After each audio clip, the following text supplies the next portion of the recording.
Bear Bailey quiere decir una frase sencilla y no puede.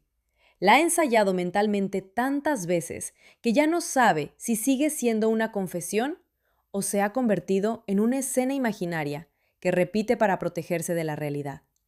Nikki está delante de él, cercana, afectuosa, familiar, pero también inaccesible, de esa manera específica en que puede serlo alguien a quien creemos conocer mejor de lo que realmente conocemos. Bear ha confundido la duración de una amistad con la promesa de un amor futuro. Ha interpretado cada gesto compartido como un anticipo, cada conversación íntima como una deuda pendiente, cada oportunidad perdida como prueba de que todavía llegará el momento correcto. Cuando Nikki le pregunta directamente si siente algo por ella, él niega lo evidente. El miedo al rechazo vence a la sinceridad. Y ese instante, aparentemente pequeño, casi ridículo, abre la puerta a una catástrofe. Poco después, solo y humillado ante sí mismo, Bear rompe un objeto llamado One Wish Willow, un source de un único deseo adquirido en una tienda de cristales. No se limita a pedir que Nikki se enamore de él. Formula algo mucho más absoluto. Desea que Nikki Freeman le ame más que a nadie y más que a cualquier otra cosa en el mundo. La frase parece romántica únicamente mientras no se examina su arquitectura. No contiene reciprocidad, libertad, tiempo ni consentimiento. No pide la posibilidad de ser amado, sino la eliminación de todas las demás prioridades. Convierte a una persona en una órbita y a Bear en el centro obligatorio de su universo. En ese preciso momento, Obsesión deja de ser la historia de un muchacho tímido que busca valor y se transforma en la historia de un hombre que, incapaz de soportar la incertidumbre del deseo ajeno, decide abolirla. El prodigio funciona con una rapidez aterradora. Nikki regresa, busca refugio en Bear, se aproxima a él, le besa y parece ofrecerle de golpe todo aquello que él llevaba años imaginando. Pero el cuerpo de Nikki protesta antes de que Bear comprenda lo sucedido. El beso se interrumpe con un grito. La ternura se desgarra, como si dentro de ella hubiera dos voluntades incompatibles. Una quiere acercarse, porque el hechizo lo exige. La otra retrocede, porque todavía sabe que esa intimidad no ha sido elegida. A partir de ahí, cada manifestación de cariño contiene un temblor. Cada abrazo se asemeja un poco más a una inmovilización, y cada declaración amorosa suena menos como una expresión personal que como la repetición de una orden implantada. Bear recibe exactamente lo que pidió, pero la película se ocupa de revelar que lo que pidió nunca fue amor. La amenaza de obsesión no procede, por tanto, de un demonio que irrumpe desde otro mundo para destruir una relación sana. El horror ya estaba presente en la fantasía inicial. Lo sobrenatural únicamente la vuelve literal. Bear quiere que Nikki le pertenezca emocionalmente. La magia materializa esa pertenencia hasta hacerla grotesca. Ella le observa mientras duerme, intenta impedir que salga de casa, adopta su ropa, reorganiza su vida alrededor de sus necesidades y reacciona con violencia ante cualquier persona que pueda disputar su atención. En otras palabras, cumple el deseo con una precisión monstruosa. La tragedia no reside en que el sauce haya interpretado mal las palabras de Bear, sino en que las ha entendido demasiado bien. Ese mecanismo convierte la película de Cory Barker en algo más incómodo que una variación ingeniosa sobre el viejo motivo de la pata de mono. La pregunta no es únicamente qué precio debe pagar quien obtiene un deseo, sino qué revela ese deseo sobre quien lo formula. Bear no pide riqueza, inmortalidad ni reconocimiento. Pide el dominio afectivo sobre otra persona. Su error no puede reducirse a una imprudencia juvenil, porque la narración insiste en mostrar las oportunidades que tiene para reconocer el daño, confesar la verdad y actuar con responsabilidad. Incluso cuando Nikki recupera durante unos instantes la conciencia y le ruega que termine con su sufrimiento, Bear se siente personalmente ofendido. Todavía interpreta el rechazo de la Nikki auténtica como una herida más importante que el encarcelamiento psicológico que él mismo le ha impuesto. El protagonista teme al monstruo, pero durante demasiado tiempo sigue defendiendo el deseo que lo creó. Aunque fue presentada mundialmente en septiembre de 2025 y aparece en diversos registros como producción de ese año, Obsesión se convirtió en un fenómeno cinematográfico de 2026 gracias a su estreno comercial. Escrita, dirigida y montada por Curry Barker, dura aproximadamente 109 minutos y está protagonizada por Michael Johnston como Bear, Inde Navarrete como Nikki, Cooper Tomlinson como Ian, Megan Lawless como Sarah y Andy Richter como Carter. Su estreno mundial tuvo lugar el 5 de septiembre de 2025, dentro de Midnight Madness, la sección nocturna del Festival Internacional de Cine de Toronto, donde quedó en segunda posición en el premio del público de su categoría. Más tarde, triunfó en Sitges, con el premio especial del jurado compartido, el gran premio del público y el reconocimiento del jurado Carnet Jove. Focus Features adquirió buena parte de sus derechos internacionales tras Toronto, mediante una operación situada por las informaciones de la industria entre 14 y más de 15 millones de dólares. Esa cifra corresponde a la adquisición y distribución, no al coste de rodaje. La producción propiamente dicha se realizó por unos $750,000, una cantidad minúscula para el alcance que acabaría teniendo la película. La distinción entre esos números resulta fundamental para comprender el lugar industrial de la obra. Obsesión no es una película de 15 millones que fingió ser barata, sino una producción de menos de 1 millón, cuyo éxito festivalero convenció a una distribuidora de que valía mucho más de lo que había costado. Capstone financió el proyecto. James Harris, Hayley Nicole Johnson, Christian Mercury y Roman Biaris figuraron entre sus productores. T-Shop Productions participó en su desarrollo y Blumhouse se incorporó posteriormente, con Jason Blum como productor ejecutivo, reforzando la asociación pública del filme con una tradición de terror comercial, construido sobre presupuestos contenidos y conceptos fáciles de comunicar. Focus la estrenó en Estados Unidos el 15 de mayo de 2026, mientras Universal Pictures International gestionó numerosos territorios. En España, llegó a las salas el 26 de junio bajo el título inglés Obsession, después de que su fama norteamericana ya hubiera transformado un pequeño largometraje independiente en acontecimiento global. Su recorrido comercial fue tan extraordinario que amenaza con distorsionar retrospectivamente la modestia de su origen.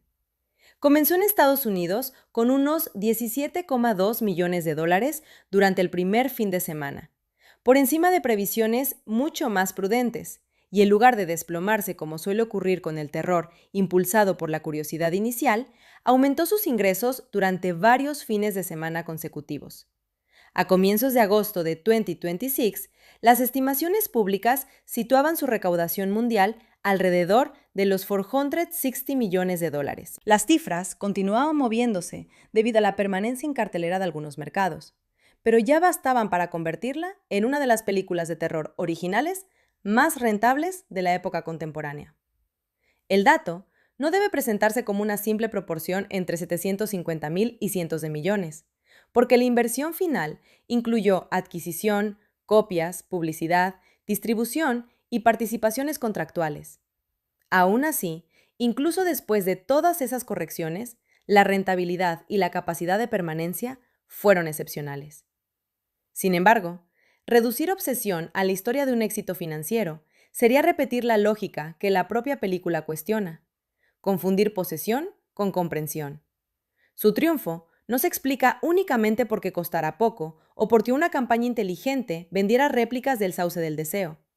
Se explica porque encontró una forma inmediata de dramatizar ansiedades que ya circulaban en el público. En una cultura donde las relaciones se observan, puntúan y comparan mediante interfaces, donde el rechazo puede convertirse en contenido compartido, donde la disponibilidad permanente se confunde con intimidad y donde el lenguaje terapéutico convive con nuevas maneras de vigilar y controlar a la pareja, el deseo de ver resulta sobrenatural solo en su mecanismo. Su fantasía emocional es perfectamente contemporánea. Quiere que otra persona confirme sin reservas la imagen que él tiene de sí mismo. El origen creativo del proyecto revela la mezcla de cultura popular, producción digital y cine clásico de terror que lo sostiene. Barker ha explicado que la asociación entre obsesión y deseo mal formulado cristalizó al volver a ver Treehouse of Horror 2, el episodio de Los Simpson de 1991, que parodiaba la pata de mono. Antes había trabajado durante años junto a Cooper Tomlinson en el canal de sketches That's a Bad Idea, y su trayectoria cambió cuando sus cortometrajes de terror comenzaron a circular masivamente en YouTube.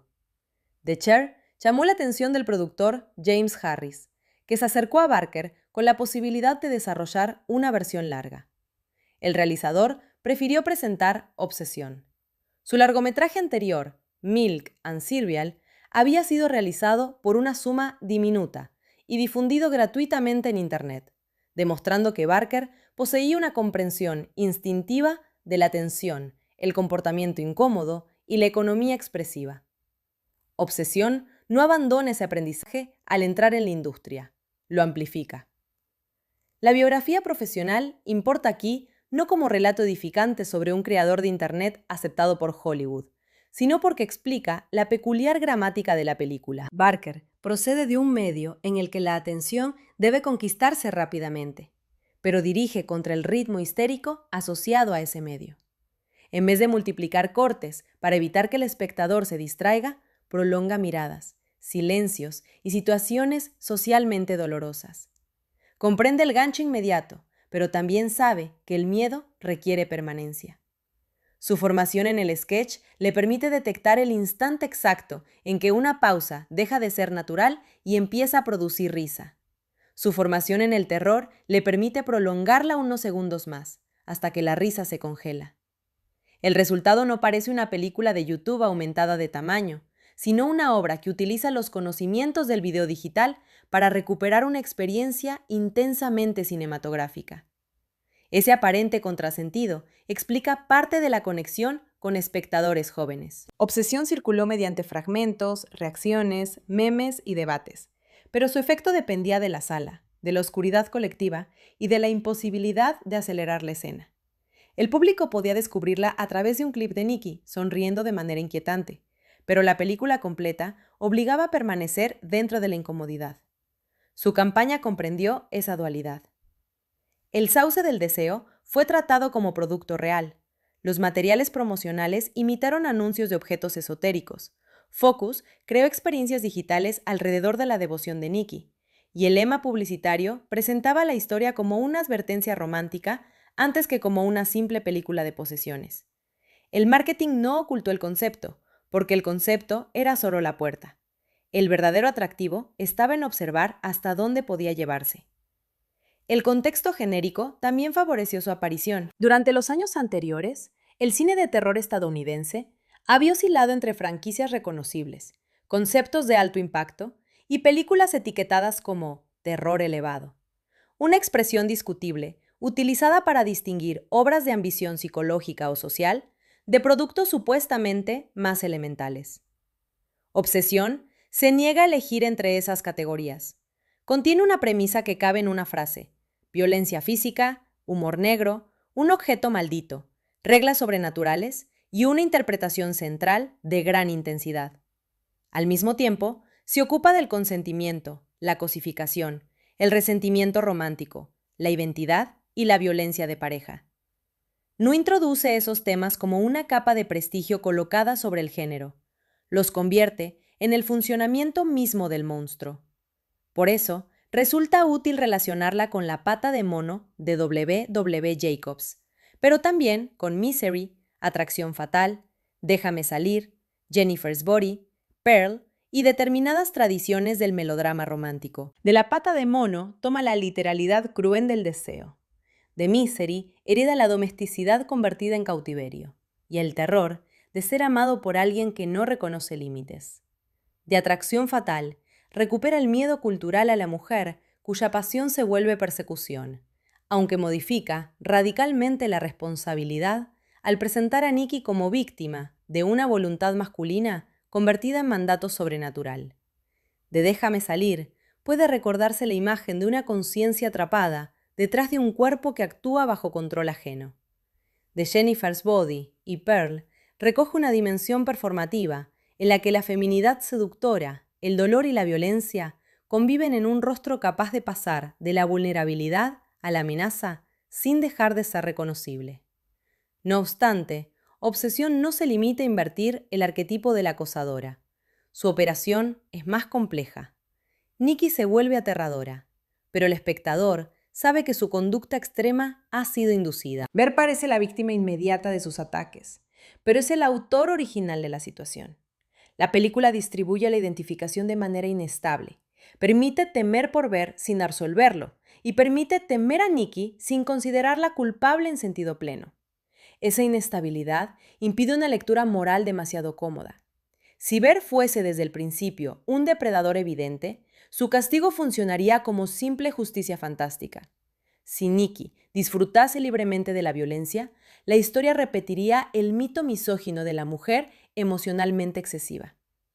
Barker necesita que ambos conserven humanidad para que el conflicto sea doloroso. La primera decisión narrativa importante consiste en introducir a Ver desde la vulnerabilidad. Es tímido, algo torpe, cariñoso con su gato Sandy y aparentemente incapaz de imponerse incluso en conversaciones cotidianas. Michael Johnston utiliza una voz suave, una postura ligeramente cerrada y una forma de mirar que solicita permiso antes de ocupar espacio. El espectador reconoce el sufrimiento de alguien que teme declarar sus sentimientos. Barker sabe que esa experiencia es común y construye una conexión emocional antes de revelar la gravedad ética del deseo. La identificación no es un premio moral, es una herramienta dramática. Nos acercamos a Ver porque comprendemos su inseguridad y cuando empieza a tomar decisiones indefendibles, ya no podemos alejarnos de él sin conflicto. La muerte de Sandy cumple varias funciones. En la superficie, ofrece un golpe emocional y establece la presencia de oxicodona en la casa, detalle que regresará de forma decisiva en el desenlace. También muestra el impulso de Ver a convertir la pérdida en ritual privado. Sandy era una relación en la que el amor no exigía negociar la autonomía de otro ser humano en términos adultos. El gato dependía de él, vivía en su espacio y ofrecía afecto sin plantear el peligro del rechazo romántico. Cuando muere, Ver pierde una forma de compañía segura, justo antes de intentar forzar otra. La posterior profanación de sus restos por la Nikki poseída no es únicamente una imagen repulsiva.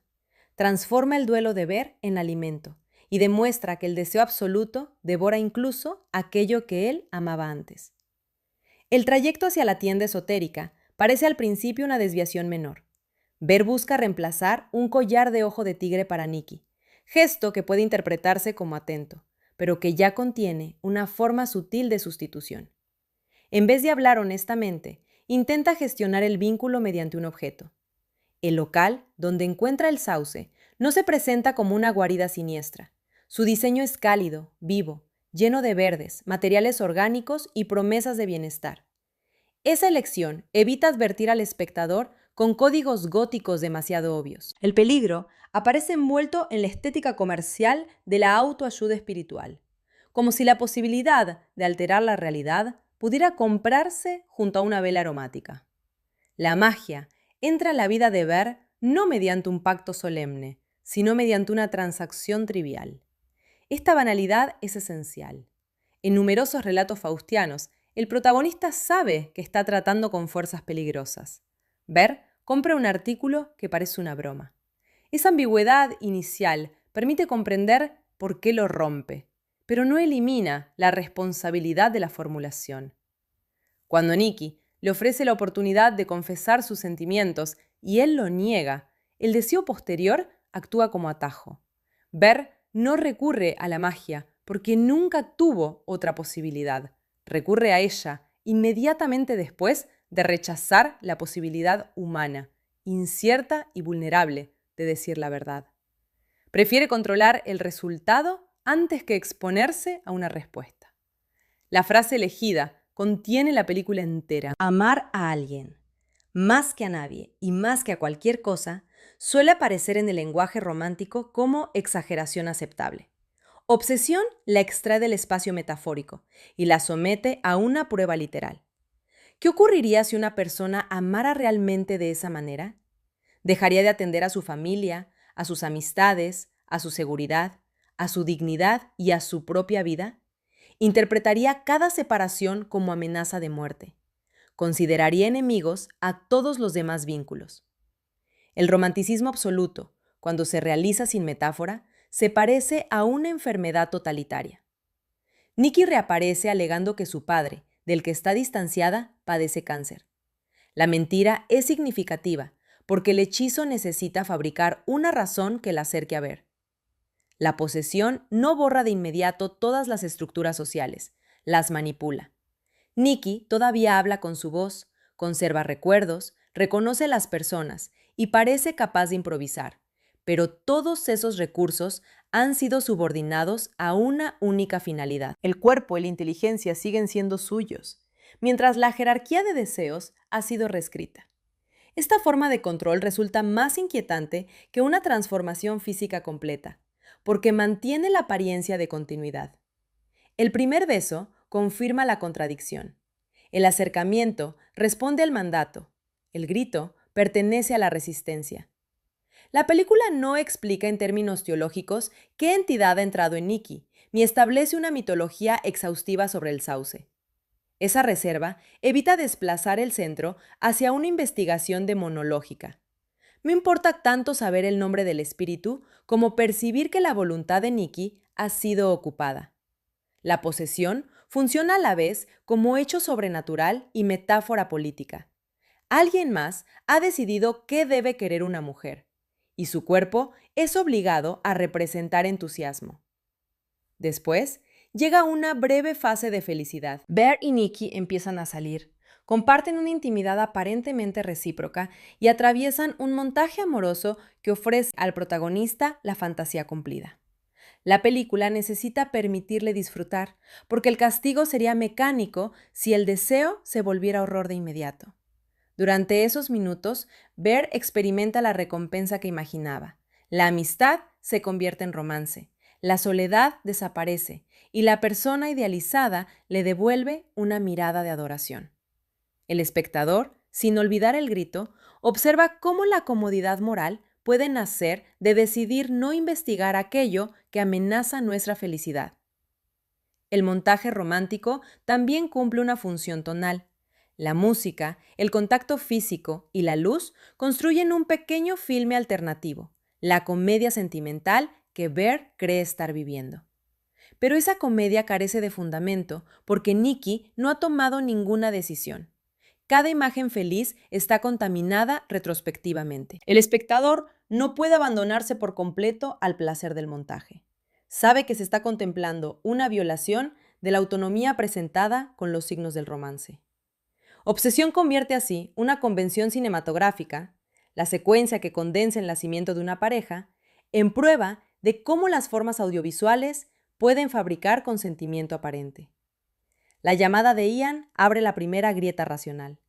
Mickey había descrito a Bear como una especie de hermano pequeño poco antes de iniciar la relación, y había mentido sobre la enfermedad de su padre. Bear recibe información suficiente para comprender que algo no encaja. Su respuesta revela la combinación de sospecha y autoengaño que definirá el segundo acto. Pregunta, pero no quiere saber. Busca una explicación que preserve la relación, no una verdad que pueda destruirla. Cuando Nikki reacciona con furia, él empieza a temerla, pero todavía protege el beneficio que obtiene de la situación. La escena nocturna en la que Bear despierta y encuentra a Nikki observándolo cristaliza el cambio de género. Mirar dormir a la persona amada puede filmarse como gesto de ternura, pero Barker altera la duración y la posición. Nikki no parece descansar en la intimidad compartida, vigila. Su presencia inmóvil convierte el dormitorio en una celda y el sueño en vulnerabilidad. Cuando acusa a Bear de no quererla bastante, la lógica del deseo se vuelve contra su autor. Él exigió amor sin medida, y ahora cualquier límite que intente establecer se interpreta como traición. La magia no solo modifica a Nikki, impone a Bear la obligación de corresponder a la intensidad que solicitó. La cinta adhesiva colocada en la puerta radicaliza ese encierro. Nikki intenta impedir que Bear salga, pero su acción obedece a una premisa emocional reconocible. Si él permanece a su lado, nada podrá separarlos. El horror de la película suele surgir de llevar razonamientos cotidianos hasta su conclusión extrema. Los celos se convierten en eliminación del rival. El deseo de pasar tiempo juntos se convierte en reclusión. Conservar recuerdos se transforma en fabricar un santuario. Conocer a la pareja se convierte en vigilarla. Ser uno se convierte en destruir la diferencia entre dos personas. El bocadillo elaborado con los restos de Sandy introduce una forma de abyección que mezcla amor, duelo y consumo. Nikki quiere preparar comida para Ver, un gesto de cuidado doméstico, pero utiliza aquello que él perdió. El acto puede leerse como profanación, como intento de incorporar literalmente el pasado de Ver al interior de su cuerpo, y como demostración de que el hechizo no entiende la separación entre afecto y posesión material. Todo lo que Ver ama debe pasar a través de Nikki, o ser destruido por ella. La lógica obsesiva no tolera archivos privados. La llamada al servicio de atención al cliente del SAUS es una de las escenas que mejor resume el tono de Barker. Ver intenta resolver una condena sobrenatural mediante los procedimientos de una reclamación comercial. La voz mantiene una cortesía administrativa, mientras comunica que el deseo solo terminará con la muerte de quien lo formuló. Lo absurdo provoca risa, pero la risa se vuelve pánico cuando la línea conecta con los gritos de Nikki. El infierno adopta la forma de un centro de llamadas. El objeto mágico tiene condiciones de uso. La condena metafísica se expresa como política de empresa. En lugar de debilitar el terror, la burocracia lo vuelve contemporáneo. Esta escena también destruye la ilusión de que Ver podrá corregir el problema sin sacrificio. Hasta entonces, el protagonista actúa como consumidor insatisfecho. El producto funcionó de manera inconveniente y desea modificar el pedido. La respuesta le informa de que no hay devolución. El deseo ha creado una relación causal entre su vida y la esclavitud de Nikki. Para liberarla, debe renunciar no solo a la fantasía, sino a su propia existencia. La película establece así una deuda moral cuya magnitud irá revelándose gradualmente. Cuando Ver regresa a casa y descubre que Nikki ha permanecido inmóvil durante horas esperándolo, cubierta por los rastros físicos de su propia incapacidad para apartarse, el cuerpo se convierte en evidencia de la orden. El hechizo no produce un amante ideal, sino una criatura que ha perdido las funciones ordinarias de autopreservación. Comer, dormir, asearse y desplazarse dejan de tener sentido cuando toda la conciencia está dirigida hacia una sola persona. La obsesión se representa como colapso de la pluralidad vital. Una identidad humana existe porque reparte su atención entre necesidades, recuerdos, vínculos, obligaciones y deseos. Al reducirlos a uno, el sauce no intensifica a Nikki, sino que la vacía. La fiesta introduce un espacio social donde ese vacío se vuelve espectáculo. Ian se opone a la presencia de Nikki, pero Ver insiste o cede, incapaz aún de afrontar el problema. Durante un juego de yenga con alcohol, la película reúne varias de sus obsesiones formales: bloques apilados que pueden derrumbarse, reglas aparentemente inocentes, azar, presión grupal y cuerpos colocados alrededor de una mesa. La estructura del juego refleja la narración. Cada pieza retirada sostiene durante un momento la ilusión de estabilidad, pero acerca el colapso. El relato que Nikki está escribiendo, una relectura mórbida e incestuosa de Hansel y Gretel, actúa como espejo interno. El cuento original trata de niños abandonados, hambre, una casa atractiva que oculta consumo y una figura que desea devorarlos. En la versión de Nikki, los lazos familiares y eróticos se mezclan de manera corrupta. Su imaginación ya no puede organizar relaciones sin convertir proximidad en fusión. Ver había sido descrito por ella como un hermano pequeño. Ahora, el hechizo transforma ese registro familiar en deseo sexual obligatorio. La mención no es una excentricidad aislada, sino una señal de que la magia recicla los materiales afectivos existentes y los deforma. Cuando el juego obliga a Ver a besar a la persona situada a su izquierda, Nikki altera físicamente el orden de los cuerpos para ocupar el lugar de Sarah. no acepta la regla, porque la regla podría conceder a otra mujer unos segundos de intimidad ritualizada. Su intervención vuelve visible lo que el hechizo hace en toda la película: reorganiza el mundo para que ninguna posición exista fuera de Nikki. Luego, el grito y la agresión con la botella desplazan la amenaza hacia su propio cuerpo. La violencia obsesiva no se dirige únicamente a rivales. Si Nikki interpreta que ella misma ha fallado en satisfacer a Ver, se castiga. El control implantado contiene autodestrucción. La negativa a recibir atención médica confirma que su supervivencia ya es secundaria. Ver la lleva al hospital, pero no puede obligarla a aceptar tratamiento. La ironía resulta cruel.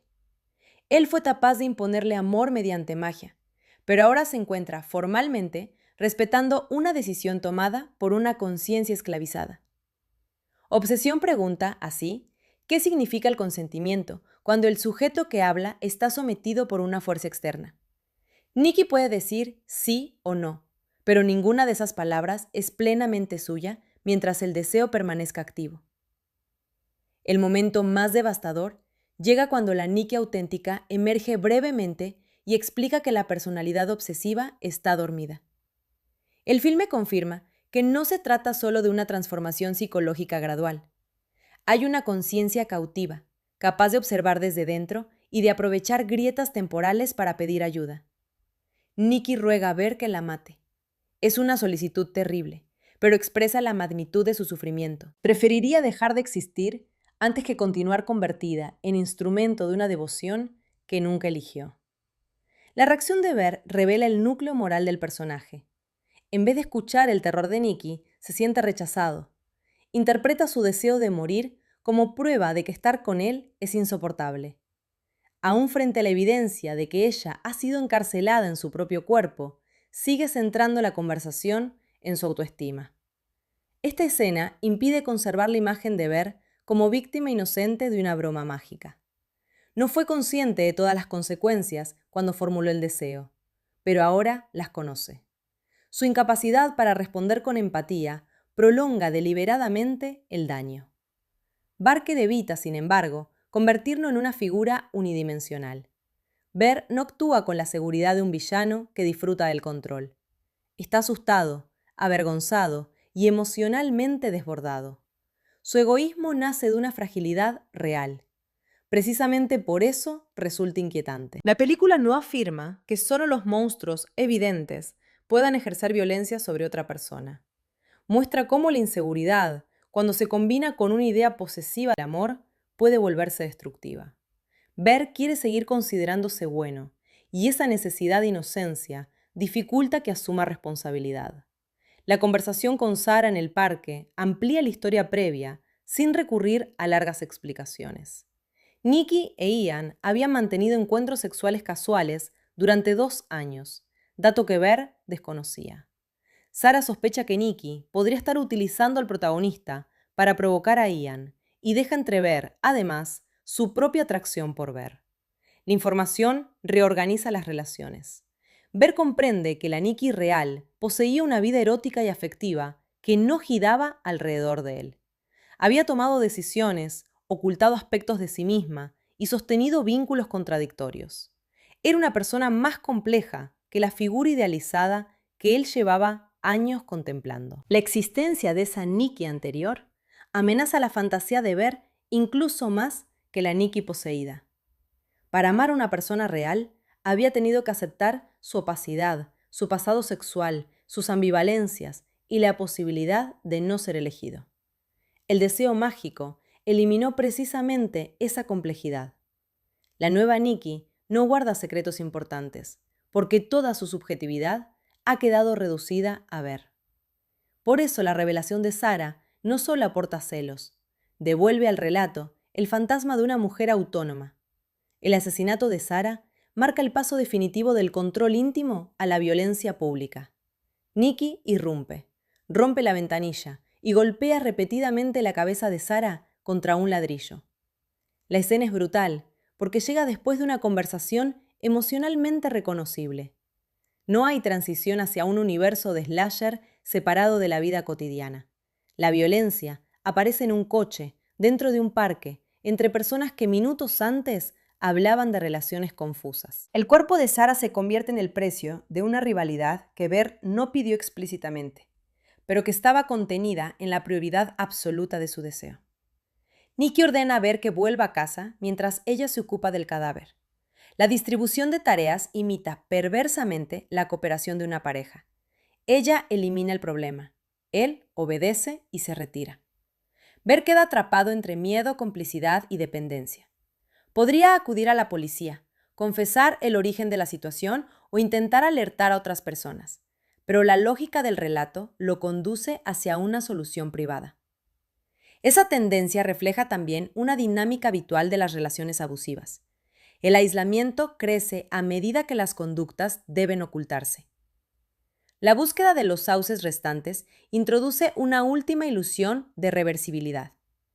B regresa a la tienda y compra los objetos disponibles, convencido de que un segundo deseo podría cancelar el primero. Sin embargo, él no puede romper otro sauce. La regla sobrenatural es simple. Cada persona dispone de un único deseo. Esta limitación impide que Ver monopolice también la reparación.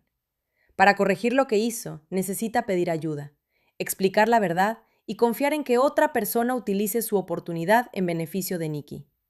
Ian parece al principio el candidato lógico. Es amigo del grupo, conoce a Nikki y acaba de escuchar la confesión de Ver. Pero su respuesta transforma la escena en una sátira amarga de la racionalidad individualista. Ian rompe el objeto y pide $1,000 millones. El dinero cae del techo, demostrando que el SOS funciona de manera directa y que el primer desastre no fue una excepción. Ian ha presenciado las consecuencias de un deseo egoísta y aún así utiliza el suyo para obtener riqueza. El filme evita establecer una superioridad moral sencilla entre los hombres. Ver desea una persona. Ian desea capital. Ambos convierten el objeto en instrumento de apropiación. La lluvia de billetes posee una comicidad espectacular, pero también revela la estructura profunda del deseo en la película. El sauce concede aquello que puede expresarse como propiedad: dinero, amor, prioridad. No enseña a relacionarse con el mundo, lo reorganiza alrededor del solicitante. Ian piensa que su deseo es más inteligente porque el dinero parece menos peligroso que alterar una voluntad. Sin embargo, su elección demuestra que tampoco está dispuesto a renunciar a su beneficio para salvar a otra persona. En el momento decisivo, la amistad y la responsabilidad pierden frente a la fantasía de acumulación. El regreso a la casa convierte el espacio doméstico en escenario terminal. Ver encuentra el cadáver mutilado de Sarah y a Nikki vestida como ella. La apropiación del atuendo no es un simple disfraz macabro. Nikki intenta incorporar a la rival, convertirse en aquello que cree que Ver podría desear, y al mismo tiempo borrar la diferencia entre ambas. La obsesión no tolera competencia, pero tampoco puede dejar de imitarla. Cada rival ofrece información sobre una versión posible de la mujer amada, y Nikki la absorbe para permanecer en el centro. El vestuario de la película desarrolla esa idea desde mucho antes. La diseñadora Blair James trabajó con un presupuesto aproximado de $6,000 y concibió la ropa de Nikki como indicador de su desplazamiento identitario. Tras el deseo, su apariencia empieza a responder menos a su individualidad que a la fantasía de Ver. Ciertos elementos se repiten, se imitan o se contaminan, mientras las prendas holgadas de Ver subrayan inseguridad y una normalidad algo performativa. Para las escenas de sangre se necesitaron múltiples copias de un mismo vestido floral morado, una solución práctica que terminó convirtiendo la prenda en imagen reconocible del filme. La llegada de Ian interrumpe el enfrentamiento, pero no ofrece rescate. Nikki le dispara casi de inmediato. Su muerte completa la destrucción del pequeño grupo de amigos de la tienda de música. El espacio social que existía antes del deseo ha sido eliminado, persona por persona. Sarah representaba la posibilidad de otro afecto y el acceso a la verdad sobre Nikki. Ian representaba la historia sexual de Nikki, la amistad masculina y la oportunidad desperdiciada de reparar el daño. Al matarlos, la obsesión fabrica el mundo pedido por Ver, un universo donde solo quedan él y Nikki. La reducción a dos no produce intimidad, sino infierno. Sin terceros, no hay perspectiva externa, ayuda, comparación ni testimonio. Ver se encierra en el baño, el último espacio dentro de la casa donde puede establecer una frontera. La puerta cerrada materializa el límite que nunca supo formular emocionalmente. Fuera espera Nikki. Dentro, Ver comprende que su muerte es la única salida confirmada. Toma un arma, pero no consigue dispararse. Su cobardía no es presentada de manera simplista. El instinto de supervivencia es poderoso, incluso cuando una persona acepta racionalmente la necesidad de morir. Entonces recurre a la oxicodona, que causó la muerte de Sandy. La narración cierra el circuito introducido en el primer acto. El fármaco que mató accidentalmente al animal se convierte en instrumento de sacrificio humano. Bear ingiere las pastillas, pero vuelve a arrepentirse e intenta vomitarlas. Ese cambio de voluntad es importante.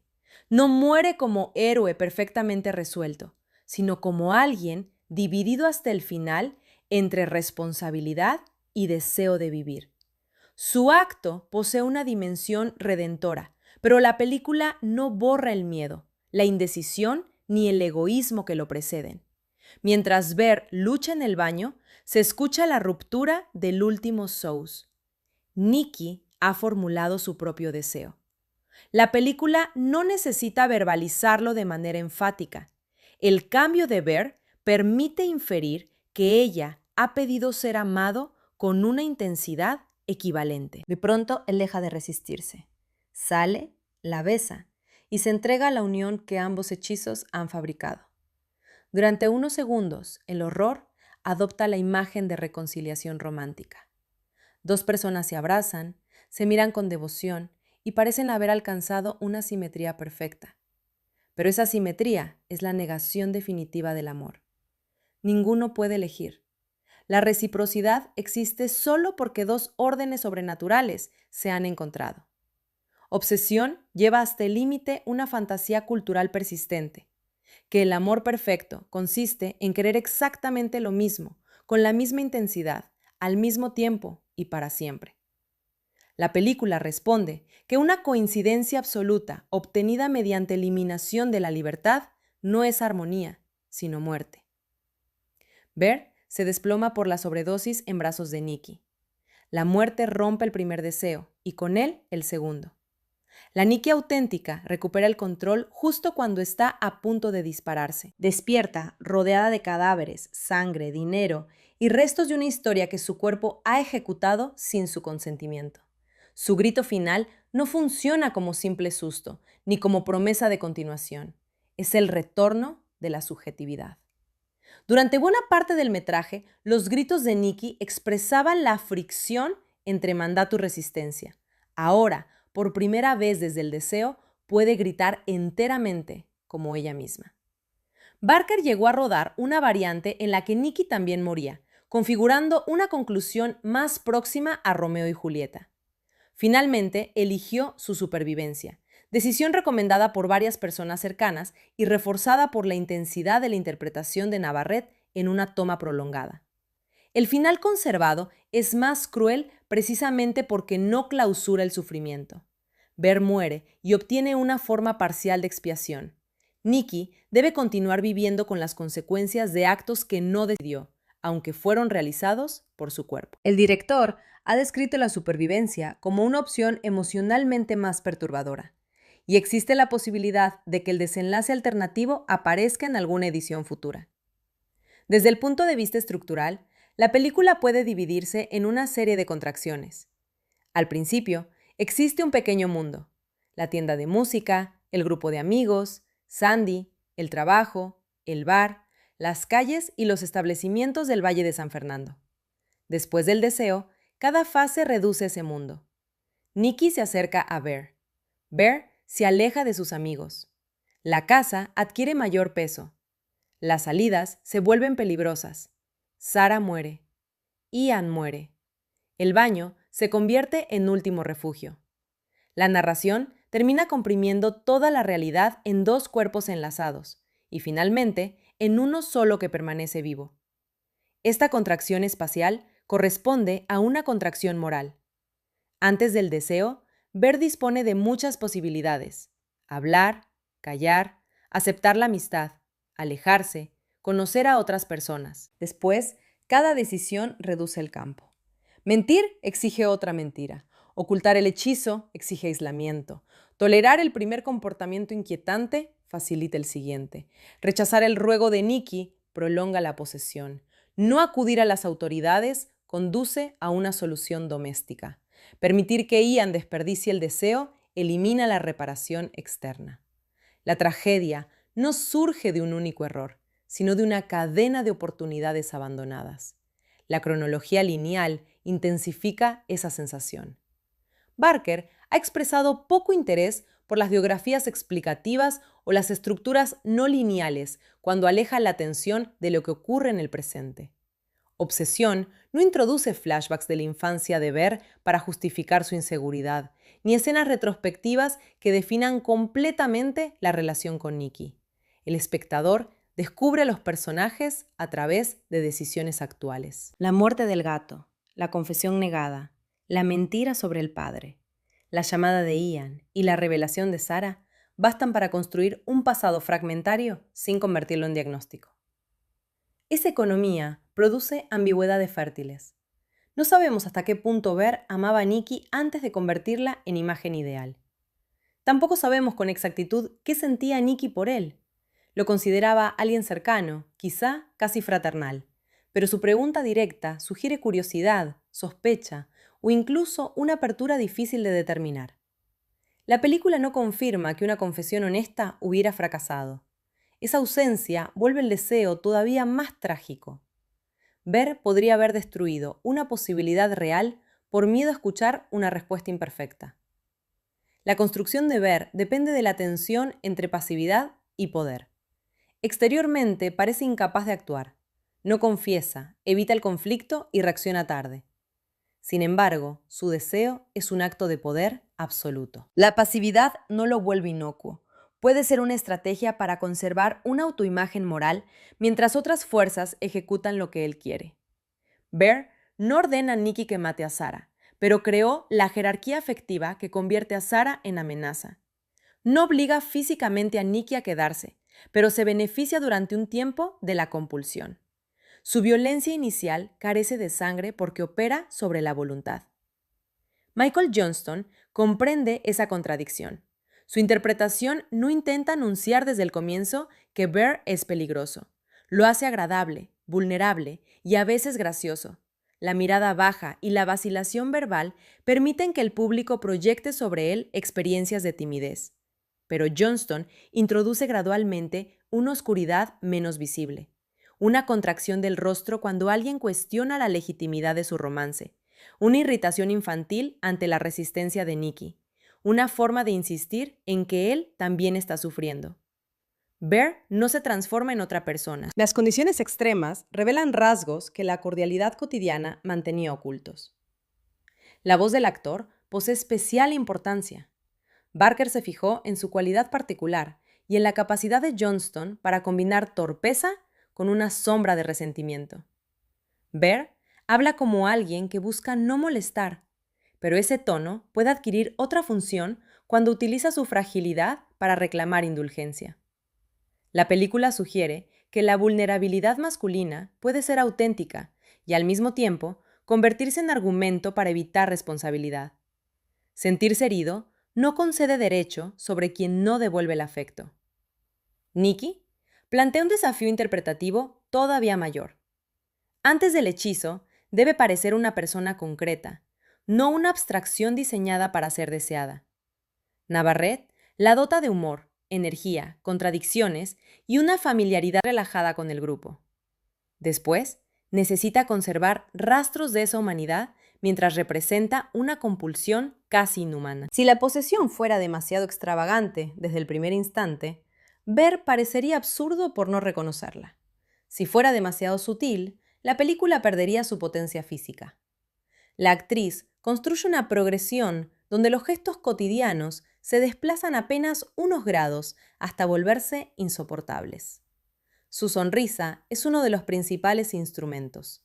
Puede expresar deseo, súplica, amenaza y dolor en una misma toma. A veces los ojos parecen solicitar ayuda, mientras la boca mantiene una expresión de felicidad. En otros momentos, todo el rostro se organiza alrededor de la necesidad de recibir una confirmación de ver. La actuación hace visible una decisión sin recurrir constantemente a efectos digitales. Nikki parece estar interpretando a la novia perfecta para una fuerza que la vigila desde dentro. Navarrete y Barker trabajaron para mantener al personaje anclado en una realidad reconocible. La actriz ha contado que ensayaron intensidades de gritos y respuestas físicas, procurando que incluso los momentos extremos tuvieran una motivación emocional. Rodaron buena parte del material más duro al comienzo del calendario, y las jornadas nocturnas exigieron una entrega física considerable. Navarrete ha señalado que el papel le permitió acceder a emociones y movimientos que rara vez había podido explorar en trabajos anteriores. Johnston, por su parte, describió una experiencia corporalmente absorbente, porque reaccionar ante ella hacía difícil separar por completo ficción y respuesta nerviosa. La gran aportación de la interpretación consiste en impedir que Nikki obsesiva borre a Nikki. Incluso cuando amenaza, el espectador puede percibir que algo está ocurriendo contra ella. La escena de lucidez no introduce de repente a una segunda mujer. Confirma una dualidad que Navarrete había insinuado mediante rupturas en la voz, el movimiento y la mirada. De este modo, el personaje no queda reducido al arquetipo de la novia psicótica. La película utiliza ese arquetipo para exponer la violencia que lo produce. Ian y Sarah cumplen funciones más amplias que las de víctimas secundarias. Ian representa una masculinidad más sociable y aparentemente segura. Su historia sexual con Nikki lo convierte, desde la perspectiva de Bear, en rival retrospectivo. Pero Ian tampoco actúa con responsabilidad cuando tiene la oportunidad. Su deseo de riqueza demuestra que no es el contrapunto ético perfecto, sino otra variación del impulso apropiador. Cooper Tomlinson, colaborador habitual de Barker, aporta una comicidad seca que permite que la escena del dinero sea absurda sin perder su gravedad. Sarah funciona como observadora, confidente y posible alternativa afectiva. Es quien intenta comprender lo que ocurre, quien transmite información y quien expresa preocupación. Su insinuación de interés por ver podría haber abierto otra línea narrativa en una película convencional. El protagonista descubriría que estaba enamorado de la persona equivocada. Obsesión rechaza esa solución tranquilizadora. El problema de ver no es haber elegido mal a una mujer, sino haber entendido el amor como confirmación de su propio valor. Sarah no existe para recompensarlo después del fracaso con Nikki. Cuando se aproxima a él, entra en el radio de destrucción creado por el deseo. Megan Lawless interpreta a Sarah con una cercanía que intensifica la brutalidad de su muerte. No parece una futura víctima marcada por la puesta en escena. Parece alguien que intenta ayudar dentro de un grupo de amigos imperfecto. Su asesinato elimina la posibilidad de una lectura externa y transforma el secreto de ver en carga irreversible. A partir de entonces, ya no se trata solo de deshacer un hechizo.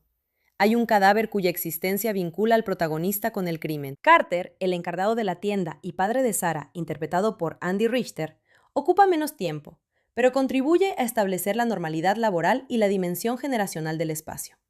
Su presencia recuerda que los jóvenes personajes no viven en un vacío abstracto, tienen familias, empleos y obligaciones que el hechizo va destruyendo. El espectador sabe que la muerte de Sarah se extenderá más allá de la casa, hacia un padre que ignora lo ocurrido. La película no necesita mostrar ese duelo para hacerlo imaginable. Sandy, aunque animal, puede considerarse otro personaje estructural. Su muerte inicia la cadena. Sus restos reaparecen en el acto más repulsivo de Nikki y la causa de su fallecimiento prepara la muerte de Bear. El gato vincula cariño, pérdida, negligencia y repetición. Bear no logra proteger a Sandy de las pastillas. Más tarde, utiliza esas mismas pastillas para proteger finalmente a Nikki. La diferencia entre ambas muertes marca su trayectoria moral. La primera es accidente y culpa privada. La segunda, elección tardía y responsabilidad. El sauce del deseo también posee una presencia casi actoral. Su diseño no necesita parecer antiguo o majestuoso. Es un objeto manipulable, vendible y reproducible. La magia se concentra en el gesto físico de romperlo. Esa acción contiene una satisfacción infantil, quebrar algo para obtener una recompensa. A diferencia de un contrato que obliga a leer condiciones, el sauce invita a actuar impulsivamente. El sonido de la rotura se convierte en puntuación narrativa, porque cada quiebre anuncia que el mundo acaba de ser reorganizado. La regla de un deseo por persona dota al objeto de una moral paradójica. Parece democrático, todos reciben una oportunidad. Pero esa igualdad formal no considera las consecuencias colectivas. Una persona puede emplear su deseo para dominar a otra, y la víctima necesitará la cooperación de un tercero para reparar el daño. El sauce magnifica una verdad política. La libertad individual, entendida sin límites, puede destruir la libertad ajena. Conceder a cada sujeto poder absoluto una sola vez no produce justicia, sino competencia entre absolutismos. La película evita explicar quién fabricó los sauces, de dónde procede su energía o por qué el servicio de atención al cliente conoce las reglas. Esa falta de mitología es una virtud. Una exposición detallada habría desplazado el conflicto hacia la resolución técnica. Bear podría encontrar un libro, un símbolo o una genealogía del objeto. Barker prefiere que el hechizo permanezca tan opaco como las consecuencias no previstas de cualquier acción humana. Sabemos lo suficiente para comprender la trampa, pero no para domesticarla. El rodaje se llevó a cabo en Los Ángeles, durante un calendario comprimido de aproximadamente 20 días, utilizando numerosos espacios reales. La tienda de música fue Castles Music, un establecimiento del Valle de San Fernando que cerró después de la filmación. El restaurante, el bar, el local esotérico y varias casas procedían asimismo de localizaciones existentes en Burbank y otras zonas. Barker había imaginado una atmósfera de población pequeña, quizá asociada a Alabama o Texas, pero la producción convirtió sectores de Los Ángeles en un entorno cotidiano y cerrado, ahorrando costes y evitando la apariencia turística de la ciudad. Esta utilización de espacios reales aporta una textura difícil de fabricar con un presupuesto tan reducido. La tienda de música no parece decorado, porque contiene la acumulación irregular de un negocio vivido. Instrumentos, estanterías, carteles, pasillos y rincones donde los trabajadores pueden desarrollar una familiaridad rutinaria. El lugar simboliza además una comunidad organizada alrededor de la escucha y la interpretación. Dos capacidades que Bear no aplica correctamente a Nikki. Vende instrumentos capaces de producir expresión, pero él no logra expresar su deseo mediante palabras honestas. La casa de Bear fue transformada por la diseñadora de producción Vivian Gray y su equipo. Su trabajo se apoyó en color, textura, envejecimiento de superficies, cortinas y objetos capaces de sugerir una vida anterior al comienzo de la película. Gray ha relacionado la propuesta con sensibilidades del gótico sureño y con la necesidad de que cada espacio poseyera materia. La vivienda debía ser lo bastante acogedora para que la presencia de Nikki pareciera inicialmente una ampliación de la intimidad y lo bastante estrecha para convertirse después en prisión. La casa funciona como proyección de Bear. Es pequeña, algo desordenada, llena de cosas que sustituyen conversaciones, recuerdos, objetos, ropa, medicamentos, restos de hábitos. Antes del deseo, su modestia despierta simpatía. Después, los mismos pasillos parecen impedir la salida. La transformación no depende de construir nuevos decorados, sino de modificar la manera en que la cámara, la luz y los cuerpos ocupan el espacio. Una habitación puede ser refugio durante el día y trampa por la noche. La fotografía de Taylor Clemons explota esa mutación. Obsesión utiliza encuadres centrados, composiciones controladas y una obscuridad que en ocasiones roza la subexposición. Los personajes aparecen fijados dentro de marcos arquitectónicos, puertas y pasillos. La simetría no comunica equilibrio, sino predeterminación. Cuando Nikki se coloca en el centro, parece haber ocupado el punto hacia el que todo el espacio conduce. Bear, en cambio, suele quedar encerrado entre líneas que reducen sus opciones de movimiento. Clemons llegó al proyecto con poca experiencia específica en terror y fue encontrado por la producción a través de su trabajo publicado en Internet. Barker le propuso realizar referentes como Hereditary, y ambos desarrollaron una estrategia menos interesada en iluminar cada amenaza que en sostener un estado emocional. La imagen alterna momentos relativamente luminosos, asociados a la ilusión de normalidad o al comienzo del romance, con una progresiva caída hacia zonas donde el negro domina. Una vez superado el punto de no retorno, la película parece negarse a devolver al espectador una luz reparadora. Las siluetas de Nikki constituyen el motivo visual más memorable.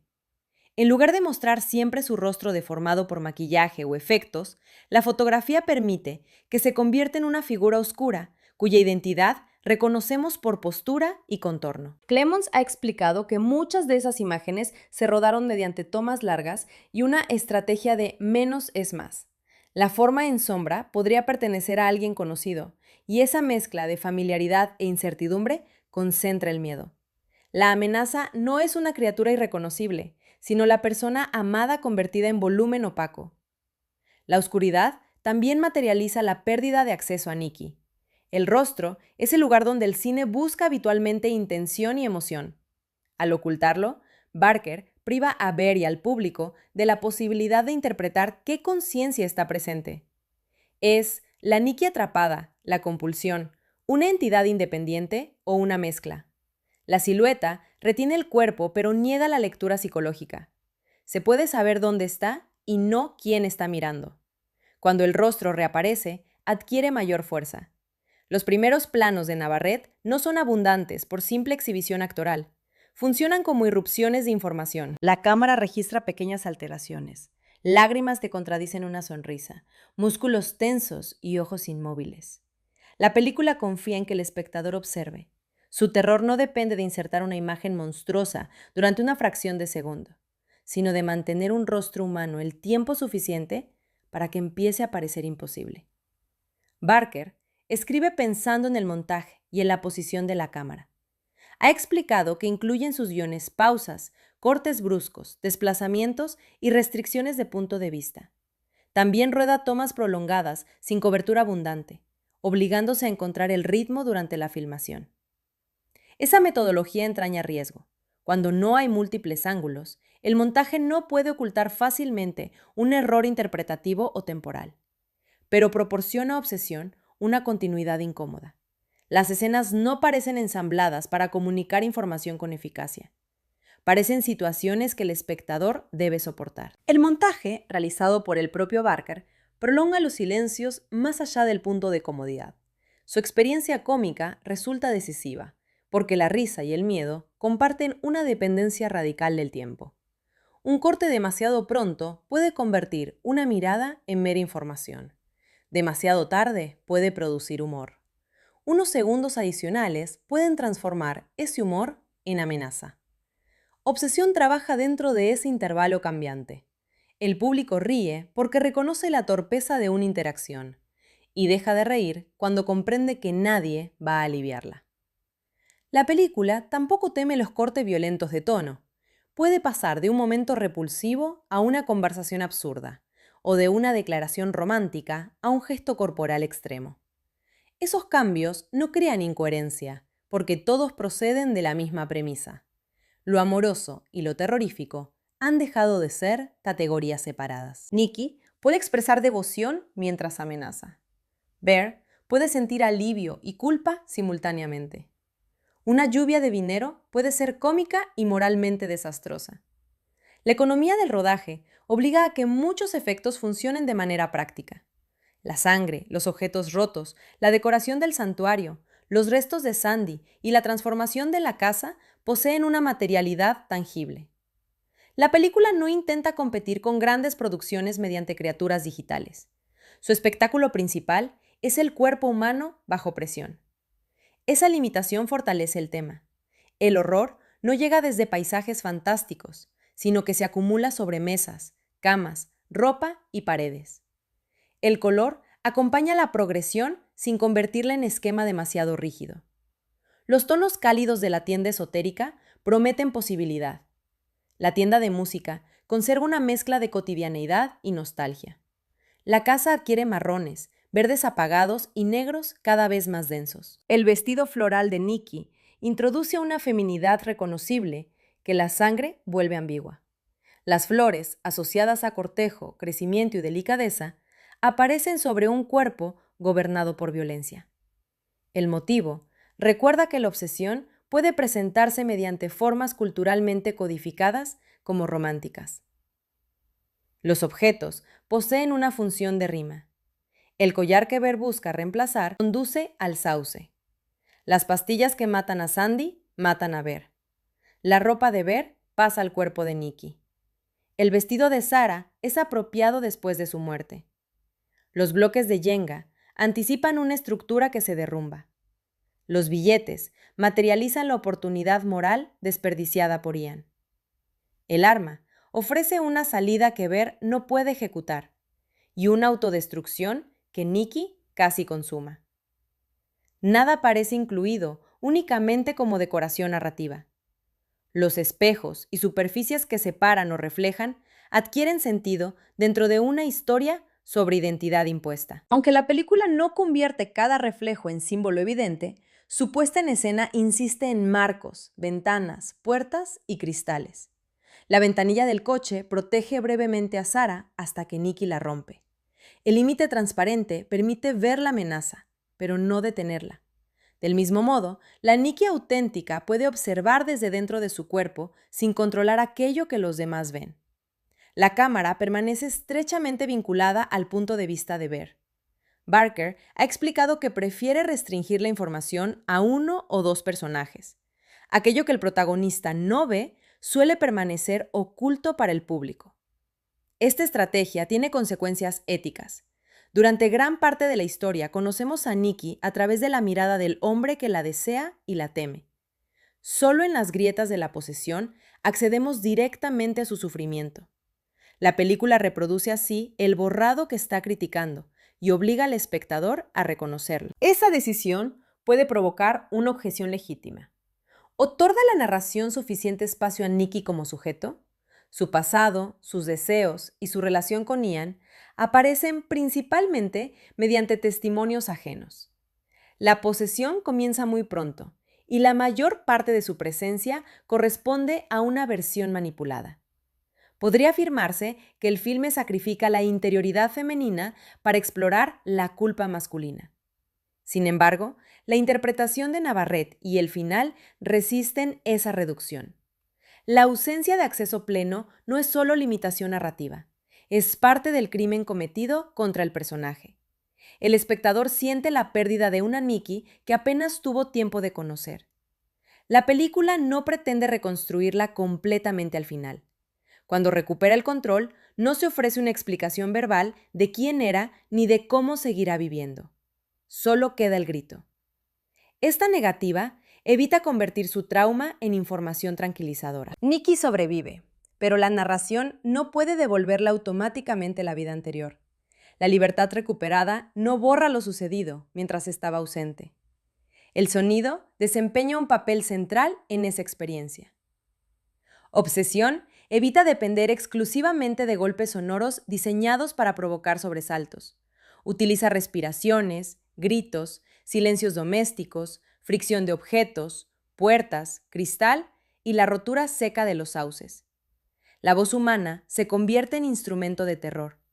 Cuando Nikki eleva el volumen, la intensidad no parece añadida desde fuera, nace del cuerpo, satura el espacio y obliga a Ver a reaccionar físicamente. Los gritos tienen diversas funciones. El primero, durante el beso, expresa resistencia. Los posteriores pueden señalar dolor, frustración de la compulsión o intento de intimidación. En la llamada telefónica, el grito atraviesa una infraestructura comercial y parece llegar desde un lugar imposible. En el final, el grito recupera autenticidad. La película construye así una evolución acústica, desde una voz dividida hasta una voz liberada, que solo puede expresar devastación. El silencio previo es tan importante como la explosión. Barker permite escuchar el ambiente de las habitaciones, la espera y la incertidumbre sobre dónde se encuentra Nikki. La ausencia de ruido no ofrece paz, porque el espectador sabe que ella puede estar inmóvil en algún rincón. En muchas películas de terror, el silencio anuncia un impacto. Aquí también comunica una presencia retenida, una tensión excesiva. Nikki no necesita moverse para dominar el espacio. La partitura de Rock Burwell fue su primer trabajo largo para cine y nació mediante un proceso artesanal paralelo al montaje. Barker editaba en su casa y llevaba fragmentos a Burwell, que componía en un pequeño estudio doméstico cercano. Más del 90% de la música se produjo con instrumentos virtuales y una paleta dominada por sintetizadores. Las referencias incluían la amplitud emocional de Angelo Badalamenti y Twin Peaks, además de sensibilidades asociadas a Cliff Martínez o Clint Mansell. Pero la banda sonora evita convertirse en imitación directa del minimalismo de terror de John Carpenter. Burwell y Barker abordaron la película como si el romance estuviera escondido dentro del terror, o quizá como si el terror hubiera infectado una música romántica. Los sintetizadores ofrecen capas cálidas y expansivas, pero con las frecuencias agudas reducidas, produciendo una sensación envolvente y pesada. La calidez no abre el espacio, cae sobre los personajes como una manta que impide respirar. El procedimiento sonoro reproduce el deseo de ver. Aquello que debería reconfortar se vuelve sofocante por exceso. El tema Love is in the Air apareció incluso antes de que Burwell tuviera formalmente el puesto. Una de sus versiones fue preparada como prueba para los productores y acabó utilizándose tanto en el montaje amoroso como de otra manera en la conclusión. La única incorporación importante de instrumentos interpretados en directo dentro de esa zona musical fueron guitarra y batería. El mismo material acompaña la fantasía de felicidad y regresa cuando esa fantasía ha conducido a la muerte. La repetición no afirma que el amor inicial fuera verdadero, demuestra cómo una melodía puede conservar belleza mientras cambia radicalmente su significado. La secuencia de Hansel y Gretel utiliza un sonido de sintetizador relacionado con el pasaje posterior al deseo. Burwell lo describió como una textura retorcida, semejante a enredaderas espinosas con algo monstruoso moviéndose debajo. Esa imagen auditiva resume la construcción de Nikki. La superficie puede conservar forma vegetal, romántica o delicada, mientras una fuerza subterránea la deforma. La música no necesita anunciar cada peligro. A menudo se limita a alterar la temperatura emocional. La banda sonora completa superó la duración que podía incluirse en edición física, y una selección de unos 44 minutos fue preparada para formatos como vinilo. Ese detalle es industrialmente menor, pero significativo para una película nacida con recursos escasos. Un trabajo concebido en habitaciones domésticas terminó convertido en objeto coleccionable. El tránsito reproduce el recorrido general de obsesión, desde la creación artesanal hasta el consumo masivo, sin que el producto final pierda del todo la intimidad de su fabricación. La relación entre música e imagen evita decirle al espectador qué debe sentir de manera unívoca. En el montaje romántico puede surgir una emoción genuina pese a saber que la relación está falseada. Esa contradicción resulta moralmente incómoda. ¿Es legítimo sentir ternura ante imágenes de una pareja cuya reciprocidad ha sido impuesta? La película no neutraliza la emoción, obliga a examinarla. La música demuestra que la forma romántica puede seducir incluso cuando el contenido es violento. Aquí aparece uno de los temas fundamentales, el cine mismo como máquina de fabricar consentimiento. Las comedias románticas han presentado durante décadas conductas insistentes, vigilancia, apariciones no solicitadas y gestos grandiosos como pruebas de amor. La edición, la música y la elección del punto de vista convierten la perseverancia de un personaje en destino. Obsesión utiliza esos recursos y luego los deforma. Bert podría ser el protagonista amable de una historia en la que el muchacho tímido finalmente conquista a su amiga. El sauce únicamente acelera el mecanismo de ciertos relatos donde la voluntad de la mujer termina adaptándose a las necesidades dramáticas del héroe. La película pregunta qué ocurre cuando esa adaptación deja de ser invisible. Nikki no cambia de opinión mediante una serie de escenas diseñadas para demostrar que Bear era el hombre adecuado. Cambia porque una fuerza ocupa su mente.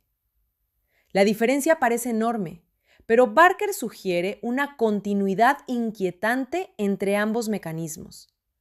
Cuando una narración trata a un personaje como recompensa, su autonomía ya ha sido subordinada, aunque no exista magia dentro del argumento. Esto no significa que Obsesión condene el deseo romántico. Bear no se equivoca por enamorarse ni por sufrir ante la posibilidad de no ser correspondido. El problema aparece cuando interpreta su dolor como argumento para modificar a Nikki. El amor requiere aceptar que la otra persona posee un centro propio y que ese centro puede dirigirse hacia otro lugar. La libertad del ser amado incluye la libertad de no amar. Desde una perspectiva filosófica, el filme opone deseo y reconocimiento. Desear puede convertir al otro en objeto que satisface una carencia. Reconocer implica aceptar que el otro también desea y que sus deseos no están bajo nuestro control. Bear conoce muchos datos sobre Nikki, comparte recuerdos y convive con ella, pero no la reconoce plenamente como sujeto. La imagina en relación consigo mismo, amida que algún día comprenderá. Amor platónico, posibilidad futura. El hechizo elimina la distancia entre esa imagen y la conducta de Nikki, destruyendo a la persona que no coincidía con ella. La obsesión, en este sentido, no es un exceso de amor, sino una incapacidad para amar. Quien se obsesiona puede pensar continuamente en otra persona, sacrificar tiempo, escribir mensajes, coleccionar objetos y sufrir con intensidad. Pero toda esa actividad puede seguir girando alrededor del propio yo. ¿Cómo me hace sentir? ¿Qué representa para mí? ¿Por qué no me elige? ¿Qué debo hacer para obtenerla? El otro se vuelve pantalla de proyección. Nikki poseída es la forma final de esa pantalla. Ya no emite ningún deseo que no sea reflejo de Bear. El nombre del protagonista refuerza sutilmente el juego.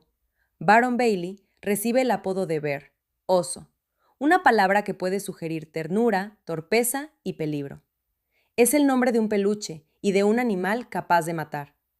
La película presenta primero la versión adorable. Muchacho retraído, ropa grande, mirada baja. Después aparece la fuerza posesiva contenida en su deseo. No necesita convertirse físicamente en depredador para causar destrucción. El nombre Nikki Freeman, por contraste, contiene de manera casi irónica la idea de libertad. Freeman alude a una persona libre, precisamente aquello que el hechizo le impide ser. La película no subraya verbalmente esta oposición, pero el apellido adquiere resonancia cuando Nikki queda encerrada dentro de sí misma. El deseo de Bear transforma a Freeman en alguien que no puede querer libremente.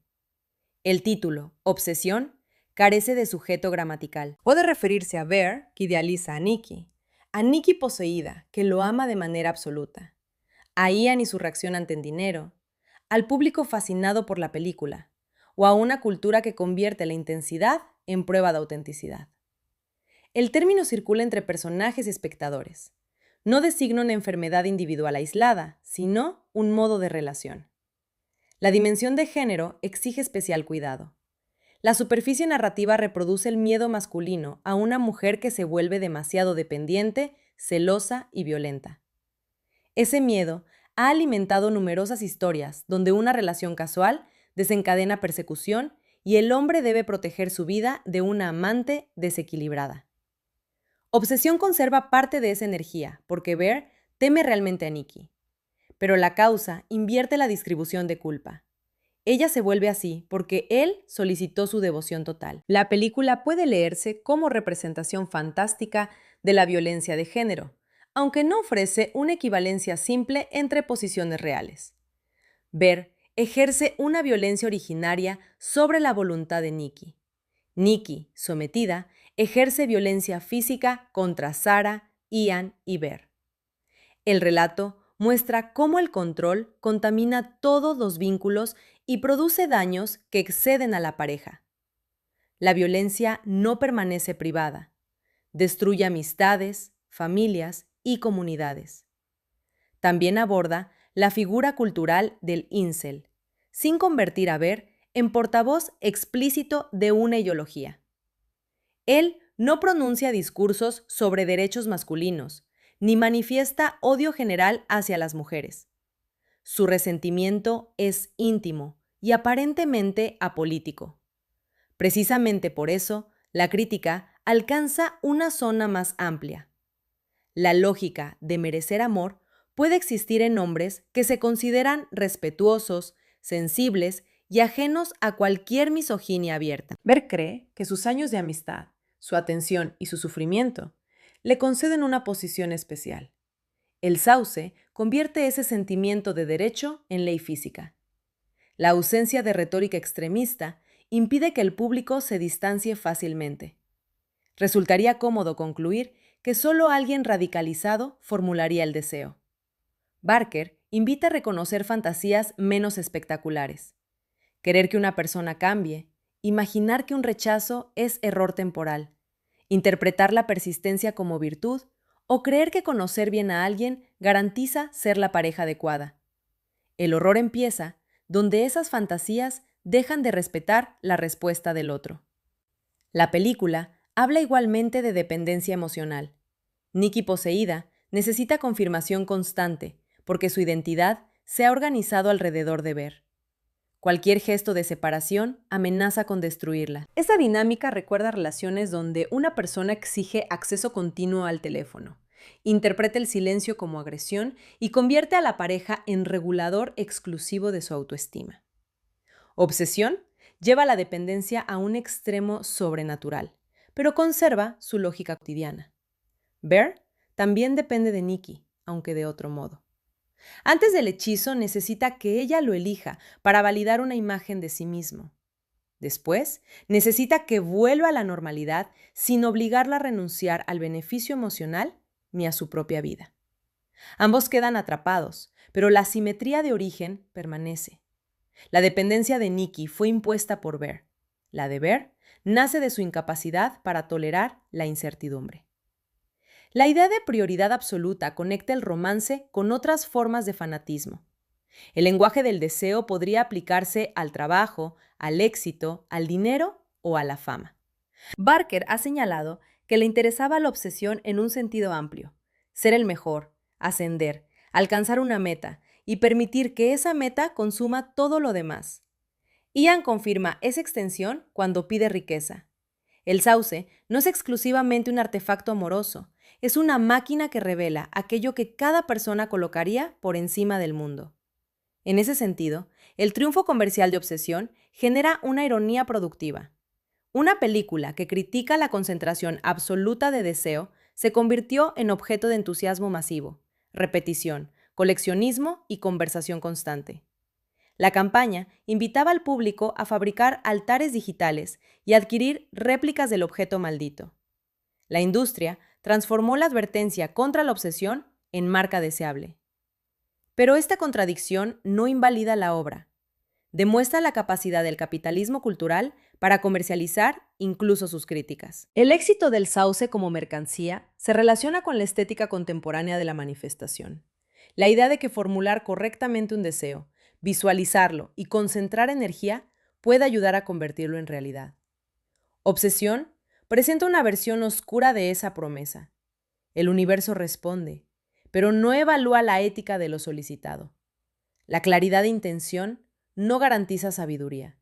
Saber exactamente lo que se quiere puede ser más peligroso que dudar. La tienda de cristales no es ridiculizada de manera simple. Su calidez y belleza ofrecen un contraste atractivo con la vida algo estancada de Bear. El problema no es la espiritualidad, sino la conversión del deseo en consumo instantáneo. Bear no atraviesa un proceso de transformación interior. Compra una solución. La película enlaza así magia y economía. El objeto promete eliminar trabajo, conversación y riesgo. Igual que numerosos servicios contemporáneos, prometen optimizar relaciones humanas mediante selección algorítmica. La presencia de la tienda de música permite otra lectura tecnológica. Aunque los personajes trabajan entre instrumentos físicos, sus relaciones están mediadas por llamadas, mensajes y formas de información incompleta. Sarah cita a Bear por texto. Ian transmite datos por teléfono. El servicio del SOS atiende a distancia. La tecnología no causa el hechizo, pero facilita una estructura donde las personas reciben fragmentos y reaccionan sin compartir un espacio común de verdad. El teléfono puede conectar y aislar simultáneamente. Bear busca ayuda sin revelar completamente la situación. Nikki puede controlar a distancia. Los mensajes de Sarah se convierten en amenaza para la posesión. La película no necesita mostrar redes sociales de forma insistente para pertenecer a la época de la vigilancia digital. Su obsesión es analógica en apariencia, pero responde a una cultura donde estar disponible siempre se confunde con amar. La identidad de Nikki se fragmenta también como una cuenta ocupada por otra persona. Conserva sus archivos, contactos, recuerdos y apariencia, pero la contraseña de su deseo ha sido alterada.